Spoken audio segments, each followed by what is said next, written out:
And the Kansas House of Representatives has passed a bill requiring care for infants born alive after an abortion.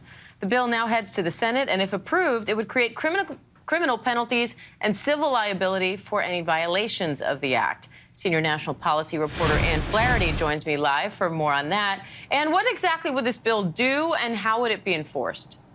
So this Born Alive bill would require doctors to provide life-saving care to any sort of fetus that is born from a failed abortion.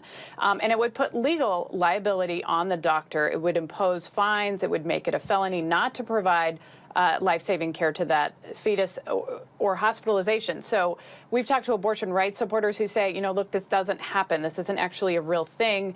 But at the same time, these Republicans in Kansas, anti-abortion rights, they say that they want to do everything they can, even after voters had voted last year to say, you know, look, we don't want to change our state constitution. We want to protect the right to abortion.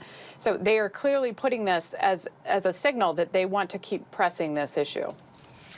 Meanwhile, a judge in Wyoming has blocked the state's abortion ban just days after it was implemented. So where does that leave the state of abortion law there and around the country?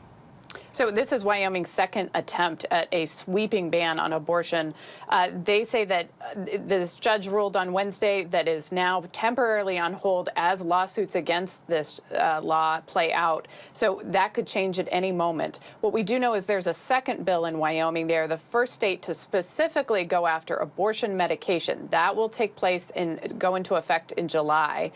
There are other states that ban abortion medication, but this is the first state to actually say, we're going to target this. We think it's too widespread. It's too widely available. So they are going specifically after that abortion medication.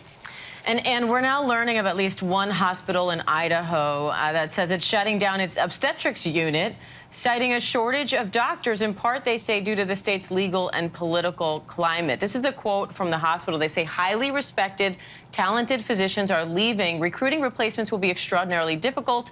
In addition, the Idaho legislature continues to introduce and pass bills that criminalize physicians for medical care nationally recognized as the standard of care. So how is this all playing out, and could we see more unintended consequences like this?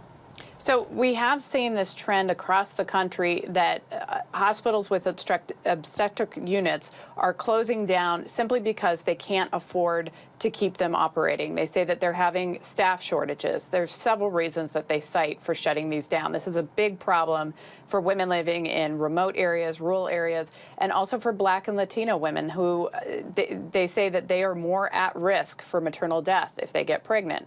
At the same time, this Idaho hospital, this is the same time, the first hospital that we've heard the specific reasoning on this.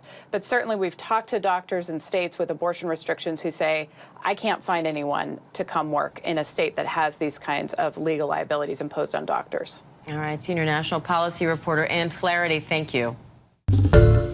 Hi, everyone. George Stephanopoulos here. Thanks for checking out the ABC News YouTube channel. If you'd like to get more videos, show highlights, and watch live event coverage, click on the right over here to subscribe to our channel. And don't forget to download the ABC News app for breaking news alerts. Thanks for watching.